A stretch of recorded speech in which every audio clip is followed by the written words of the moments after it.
और खुदा के पाक रूह के लिए जोरदार तालियां बजाएं। आप बैठ सकते हैं।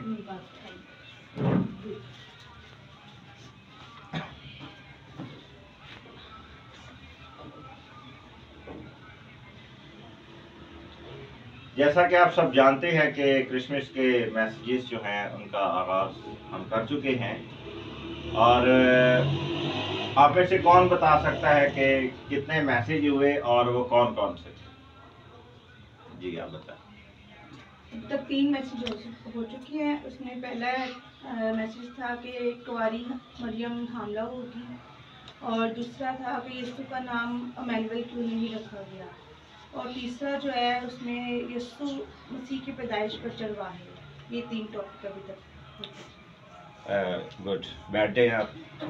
सिस्टर के लिए सब जोरदार तालियां बजाएं। आज चौथा पैगाम है क्रिसमस के हवाले से, और आए मेरे साथ निकाले लूका तबीब की मार्फत लिखा गया अंजीली बयान, और उसका 2 बाब, और उसकी हम 17वीं आयत से हम तलावत करेंगे। और उन्हें देखकर वो बात जो उस लड़के के हक में उनसे कही गई थी मशहूर की, और सब सुनने वालों ने इन बातों पर जो चरवाहों ने उनसे कहीं ताज्जुब किया। मगर मरियम इन सब बातों को अपने दिल में रख कर गौर करती रही। खुदावंद के कलाम का पढ़ा और सुना जाना आप सबके लिए बैठ से बढ़कर ठहरे। पिछली दफा हमने खुदा के कलाम में से इस बात को देखा कि चरवाहे यीशु मसीह की पैदाइश पर उनके किरदार को देखा, और उसमें छुपे हुए गहरे भेद जो मुकाशफा की सूरत में आप लोगों पर जाहिर किए गए। और आज हमारा जो टॉपिक है वो है गौर करना। क्या है? गौर करना। याद रखिएगा कि जब बेटा ना डिस्टर्ब करो, कर ली ना, तंग ना करो बेटा, ना ही उसने नहीं आना बेटा, उसको बैठा रहने दो, इनके साथ इनको बाहर बिठाएं।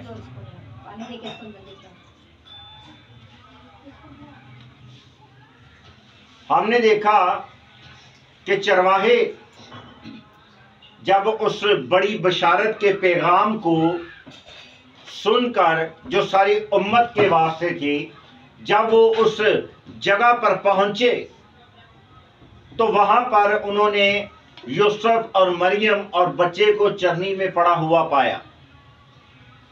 और उसके बाद हमने आज इन आयाते मुकद्दसा की तलावत की, और लिखा है और उन्हें देखकर वो बात जो उस लड़के के हक में कही गई थी मशहूर की। हालेलुया। क्या मशहूर की? वही बशारत जो पिछले पैगाम में मैं आपके सामने बयान कर चुका, वो मशहूर की। और आगे लिखा है 18वीं आयत में, और सब सुनने वालों ने इन बातों पर जो चरवाहों ने उनसे कही थी ताज्जुब किया। क्या किया? ताज्जुब किया। वो हैरान हो गए जो उनकी बातों को सुनते थे, जो बातें उन्होंने मशहूर की।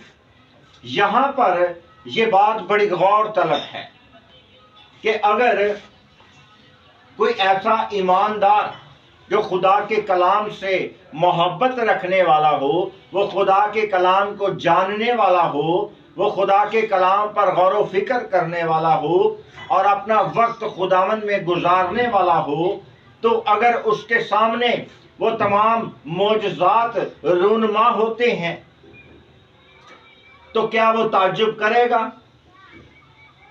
नहीं करेगा। क्यों?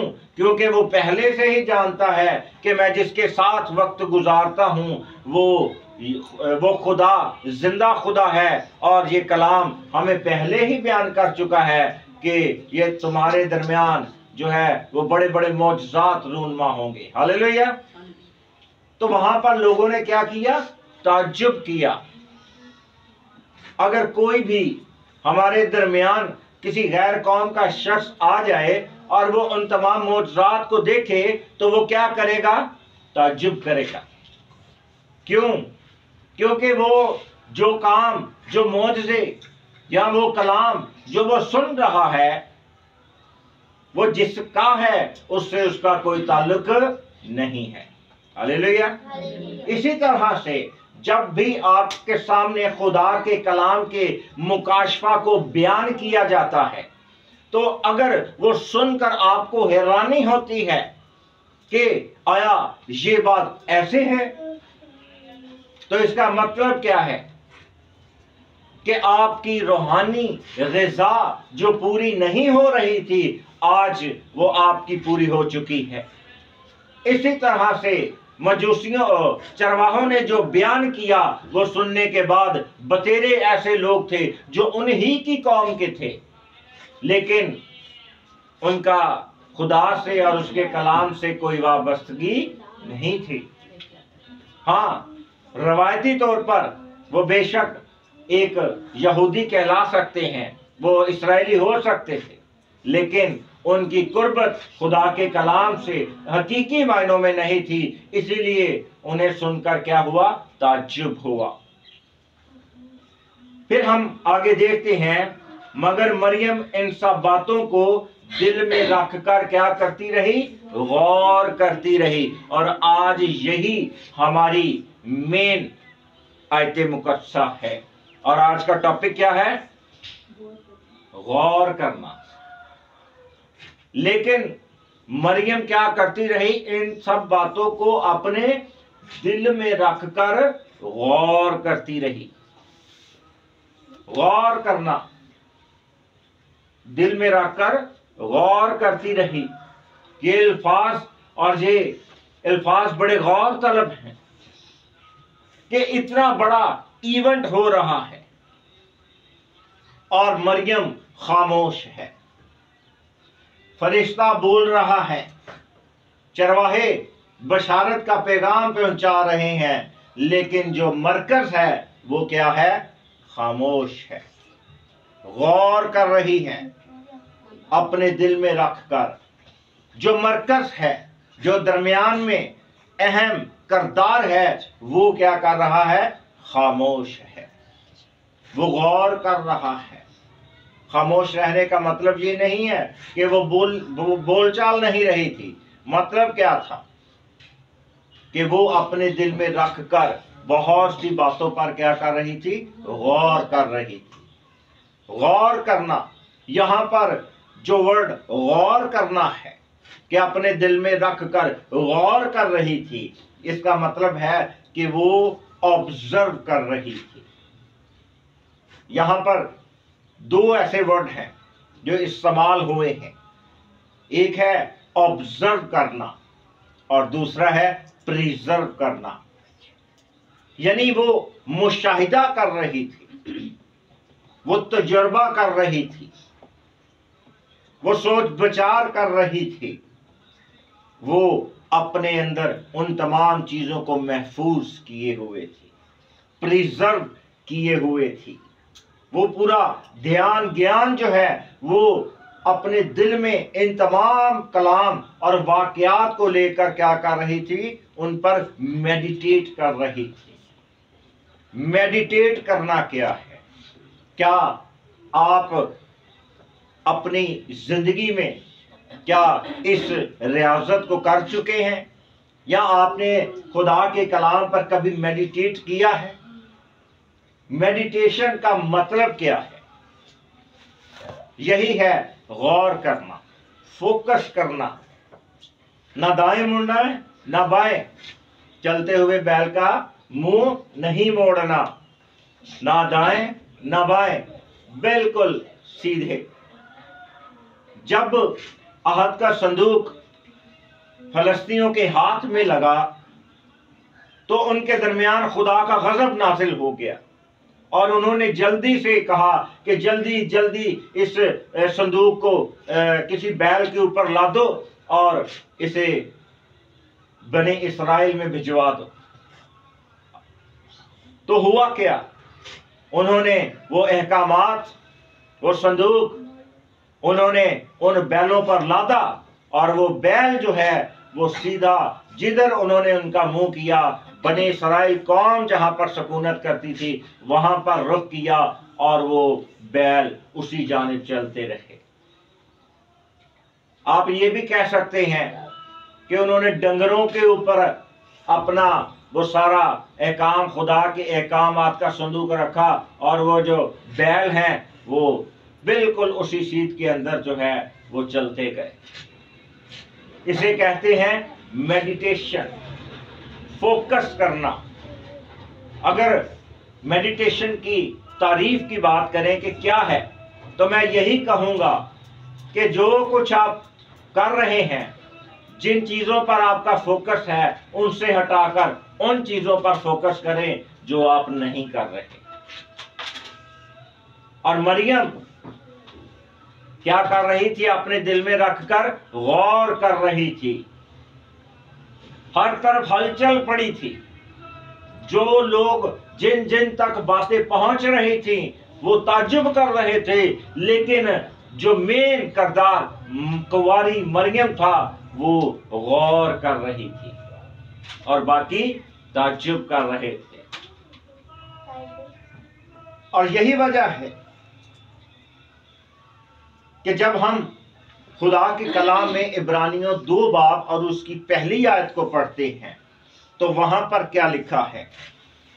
इब्रानियों 2 बाब और उसकी पहली आयत लिखा है,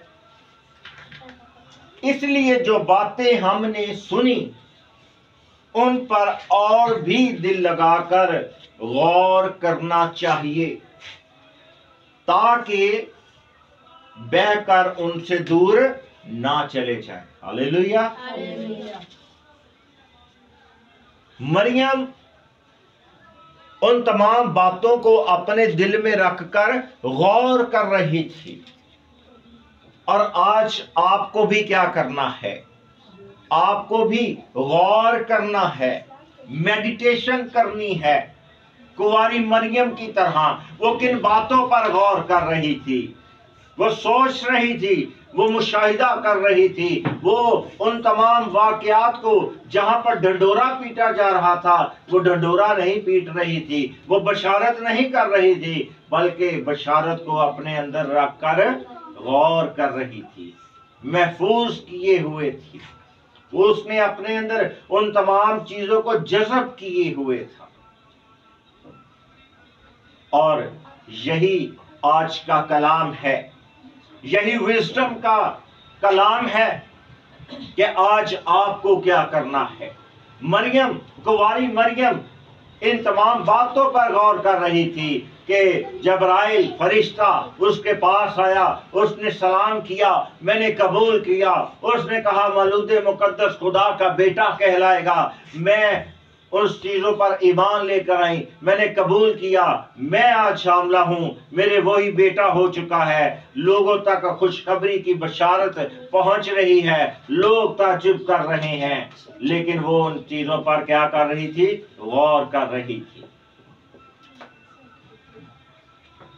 मुझे आज भी याद है जब मैंने पानी का बपतिस्मा लिया और रूह के बपतिस्मे को हासिल किया,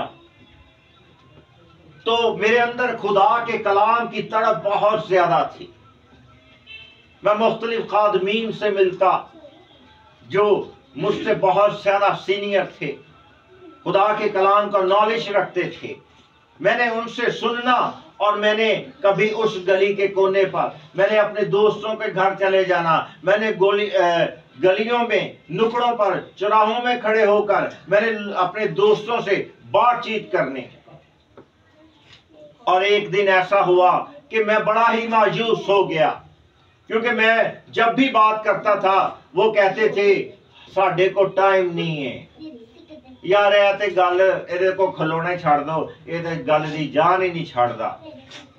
और जब मैं उनका ये रवैया देखता मुझे समझ आ जाती कि ये शख्स मुझसे जान छुड़वाना चाह रहा है। अभी थोड़ी देर तक ये दुनिया जहान की बातें मुझसे कर रहा था, लेकिन जैसे ही मैंने कलाम इसे बताना शुरू किया कि आज मैंने ये सीखा, आज मैंने ये सीखा, कल मैंने ये सीखा, परसों मैंने ये सीखा, और मैं इसको सुनाना चाह रहा हूं, तो इसके पास वक्त खत्म हो चुका है। तब खुदा ने मेरी मुलाकात एक अजीम खादम से करवाई, भगत सुल्तान अब्बास। तो मैं जब उनके पास गया तो मैंने उनसे कुछ भी नहीं कहा, और एक हफ्ता मैं उनकी रफाकत के अंदर जाता रहा। एक दोस्त है मेरे भाई वसीम, मैं उनके वसीला से जो है वहां तक गया। तो वहां पर जब मैं गया तो एक हफ्ता उस खादम ने मुझसे कोई बात नहीं की, सिर्फ उसने मुझे देखा कि ये कुछ चेहरा नया है। और उसके बाद उन्होंने एक हफ्ते के बाद, शायद इससे कुछ दिन ज्यादा हो, उन्होंने मुझे अपने पास बुलाया और उन्होंने कहा कि बेटा जज़ब करना सीख। क्या कर? जज़ब करना सीख, अपने अंदर महफूज करना सीख। क्योंकि जब खुदा का कलाम तुम्हें मिलता है, तुम जल्दी से लोगों तक पहुंचा देते हो। अपने अंदर ठहराव पैदा करो। क्या करो? ठहराव पैदा करो। खुदा के कलाम को जो तुम सुनते हो, जो समझते हो, जो खुदा तुम पर जाहिर करता है, उसे सबसे पहले अपने अंदर ठहराव, उसका ठहराव करो। ठहराव करना सीखो, इत्मीनान पैदा करो और उसे अपने अंदर महफूज करना सीखो। इसकी मिसाल मैं बड़े सादा अल्फाज में आपको देता कि जब आप खाना खाते हैं, आप कोई भी फल फ्रूट ग़िज़ा लेते हैं, तो क्या होता है? वो आपके बदन के अंदर क्या करती है? ठहराव करती है। फिर वो जज़ब हो जाती है, फिर आपके जिस्म को ताकत मिलती है, आपको अच्छा महसूस होता है, आप तरोताज़ा महसूस करते हैं, और फिर उसके बाद वो ग़िज़ा आपके जिस्म को प्रोटीन्स मुहैया करती है। लेकिन अगर किसी को मोशन लग जाए तो क्या होगा? वो आप इधर से खाएंगे और मोशन, और क्या होगा? थकावट होगी, कमजोरी होगी, आप लेजीपन महसूस करेंगे। बल्कि क्या होगा? जो खाना आप खाएंगे वो भी आपके लिए वबाले जान बन जाएगा। तो यही वजह है कि आज आपको भी मरियम की तरह करने की जरूरत है। आप जो कुछ भी खुदा के कलाम से सुनते हैं, उसे अपने अंदर जज़ब करना सीखें, उस पर गौर करना सीखें। आप इर्द गिर्द की चीजों पर गौर करें और किसी से शेयर ना करें, अपने अंदर उन्हें इकट्ठा करते रहें। अपने सीनियर खादिम की रहनुमाई हासिल करते रहें, अपने अंदर जज़ब करना सीखें। जब आपके अंदर ठहराव नहीं होता तो आप बहुत सी बातों में खता हासिल करते हैं। आज क्रिसमस के पैगामात आपको सुनाए जा रहे हैं। आप में से कितने हैं जो इन पैगामात को सुन चुके हैं, यूट्यूब चैनल पर सुन चुके हैं, यहां पर बराह रास्त सुन चुके हैं?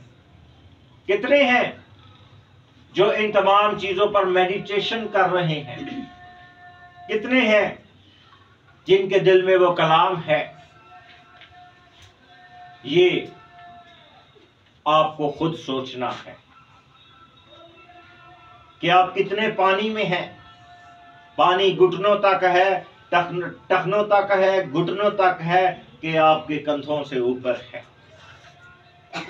मरियम की तरह तमाम इवेंट्स को, तमाम सेशंस को, तमाम चीजों को अपने दिल में रखें।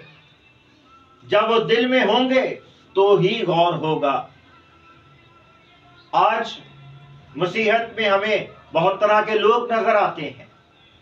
कुछ ऐसे हैं जो कि खुदा के कलाम को सुनते हैं और फौरन यहां से निकलने के बाद वो भूल जाते हैं, वो गौर ही नहीं करते। और कुछ ऐसे होते हैं वो सुनते ही नहीं, वो बैठे तो होते हैं, उनकी निगाहें भी आप पर होती हैं, लेकिन ज़हन कहीं और होता है। तो यही वजह है। लेकिन कुछ ऐसे मसीही भी हैं, वो खुदा के कलाम को सुनते हैं, वो उठते बैठते सोते जागते वो क्या करते हैं, वो मेडिटेट करते हैं, वो गौर फिक्र करते हैं, वो ध्यान ज्ञान लगाते हैं, वो प्रिजर्व करते हैं, वो ऑब्जर्व करते हैं। यहां पर एक मैं अपनी गवाही पेश करना चाहता हूं। जब मैं अपने सीखने के एयाम में था तो मैंने खुदा के कलाम को एक दफा खुदा के कलाम को सुना और मैं उस पर इतना मेडिटेट करना शुरू हो गया। मैं चलते फिरते बाजार, अपनी जॉब पर, फला काम करते हुए मैं हमेशा उस कलाम को सोचता रहता, ये यस्सु ने क्यों कहा, ये यस्सु ने कैसे कहा, यस्सु क्या सोच रहा था, ये क्या हो सकता है, इसका मकसद क्या है, ये क्यों कहा गया, ये क्यों ऐसे ही कहा गया, ऐसा क्यों नहीं कहा गया। सवाल यस्सु से यही क्यों किया गया। मैं दिन रात ये बातें सोचता रहता था। तो इसी तरह से उन दिनों मैं ऐसे सोया हुआ था तो हुआ क्या कि मैं ख्वाब देख रहा हूं, विजन देख रहा हूं कि मैं कलाम सुना रहा हूं। और मुझे फौरन मेरी वालिदा ने उठाया, उन्होंने कहा उठो उठो क्या हो गया तुम्हें। मैंने कहा क्या हुआ। उन्होंने कहा तुम तो कलाम सुना रहे थे। हालेलुया। क्या आपकी हालत कभी ऐसी हुई है? इस बात पर गौर करें। मैं जब भी ये सोचता हूं तो मैं खुदा के रूह से भर जाता हूं, मैं उसकी ताकत को, मैं उसके इख्तियार को महसूस करता हूं। और मैं यही चाहता हूं कि आज आप नहीं करते तो आप भी ऐसा करना शुरू करें। जब रोड के ऊपर आप बाइक चला रहे हो, आप पैदल चल रहे हो, आप गाड़ी ड्राइव कर रहे हो, आप जहाज पायलट उड़ा रहा हो, तो अगर वो फोकस नहीं करता, वो अपनी ट्रेनिंग को, वो अपने तजर्बे को, वो अपनी स्किल को अपने अंदर प्रिजर्व नहीं करता, वो मेडिटेट नहीं करता, वो गौर व फिक्र नहीं करता, वो अपना फोकस नहीं रखता, तो क्या हो जाता है, जहाज जमीन पर गिर जाते हैं, लोग मारे जाते हैं, वो भी मर जाता है, रोड पर एक्सीडेंट हो जाते हैं। पैदल चलते हुए आपका फोकस ना रहे तो लोगों के पांव में मोच आ जाती है, गिर जाते हैं, हादसे का शिकार हो जाते हैं। इसी तरह से आपको भी क्या करना है, गौर करना है। ये सोचें कि क्रिसमस नजदीक है, जो पैगामात सुनाए गए हैं उनको अपने अंदर प्रिजर्व करें। कोई जरूरत नहीं है बाहर जाके बताने की कि हमने ये सीखा, हमने वो सीखा। नहीं, पहले अपने अंदर रखें, उसकी कुव्वत को महसूस करें, उसकी ताकत को महसूस करें, तो फिर जाकर क्या है, आप क्या करेंगे, उसकी कुर्बत को हासिल करेंगे। और उसका फायदा क्या होगा। पौलुस क्या बयान करता है, पौलुस बयान करता है इसलिए हमें सुनना और गौर करना है ताकि हम बह ना जाए। और इब्रानियों के खत जिसका हवाला मैंने 2 बाब 1 आयत पढ़ा, ये क्यों पौलुस रसूल ने यहूदी अब्रानियों को मुखातिब हुए कहा, यानी यहूदी इस्राएलियों को, क्योंकि उस वक्त बहुत से ऐसे यहूदी थे जो मसीहत को कबूल कर चुके थे, वो मसीह को निजात दहिंदा मान चुके थे और वो इस बात से बहुत ज्यादा परेशान थे। बेटा क्या कर रहे हो? वो क्या कर रहे थे? क्योंकि यहूदी मसीही को कबूल कर चुके थे और वो इस बात से हैरान थे कि हमारे यहां तो खतना किया जाता है, हमारे यहां तो इबादत का एक पूरा प्रोसेस शरीयत के अंदर मौजूद है, वहां एक सरदार काहिन होता है, खतना किया जाता है और हमारे वहां पर हैकल भी मौजूद है। यहाँ तो मसीहत में आए हैं तो ना हैकल है, ना सरदार काहिन है और ना ही जो है वो खतना है। तो फिर पौलुस उन्हें कहता है कि यीशु भी हैकल है और खतना भी दिल का होना चाहिए और सरदार काहिन भी यीशु है। और इसका जिक्र हमें इब्रानियों 9 बाब और उसकी 13वीं और 14वीं आयत में मिलता है कि वो सबसे ज्यादा अफजल है। तो वहां पर वो इसीलिए उन्हें बयान करता है कि हमें क्या करना है? सुनना और गौर करना है ताकि हम कहीं बह ना जाए। तो यही बात है, कुछ लोग प्रैक्टिकल पर ज्यादा तवज्जो देते हैं लेकिन कलाम से उनकी फिर भी वाकफियत नहीं होती। वो रवायती तौर पर इन चीजों को देखते हैं, क्रिसमस मनाते हैं, कलाम सुनते हैं, चले जाते हैं, लेकिन कभी उनके दिल में कलाम नहीं होता। और कलाम दिल में नहीं है तो गौर करने वाली फिर कोई बात नहीं रह जाती। तो आपको आज क्या करना है? कलाम पर गौर और फिक्र करना है। खुद पढ़े बाइबल, देखें कि जब्राइल आया, सलाम पैगाम दिया, कबूल किया, सलामती को कबूल किया, ये बशारत थी, चरवाहे आए, सब कुछ किया। तो इन बातों पर क्या करें? गौर करें। अगर आपने गौर नहीं किया आज तक तो आज तहैया करें, क्योंकि अगर आप खुद गौर नहीं कर सकते थे तो मैं आज इसीलिए यहां पर खड़ा हूं ताकि आपकी तवज्जो जो है मैं इस जानिब दिलाऊं। हालेलुया। तो खुदावन जो है आज आपको इस कलाम के वसीला से बरकत दे और खुदा के कलाम पर गौर व फिक्र करने का फजल बख्शे, हिम्मत दे और ताकत दे। God bless you all.